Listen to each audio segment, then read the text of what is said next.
Hey guys, আজকের ব্লগটা খুবই ইন্টারেস্টিং মজাদার হতে যাচ্ছে। আপনারা সবাই আমাদের সাথে থাকুন। দেখুন আমরা এক লেগুনাতে কতগুলো লোক আমরা উঠতে সক্ষম হয়েছি। তো ফাইনালি সবাই আম উঠে গিয়েছে এবং ওস্তাদরা হচ্ছে এখন উঠবে। আমি পারমিশন দিয়েছিলাম ওস্তাদের কাছে। ওস্তাদ বলতেছে, "না ওঠা যাবে না আপনাকে।" যাই হোক ফানি। আ তো উঠতে তো হবেই। তো ফাইনালি আমিও উঠে গেলাম। তো দেখুন সবাই। সেই চলতেছে। এই যে ঝুলে যাওয়ার অবস্থা। এই উস্তাদ দেখে এবার দেখান না কেমন করে এই যে ঝুলে যাচ্ছে উস্তাদরা সেই আমেজ করার জন্য। বেশি করে দেখা এক লেগুনা যাকে বলে।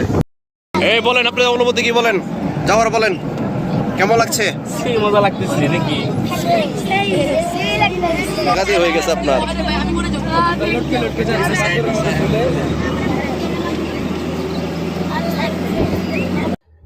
হে ভিউয়ার্স, যেহেতু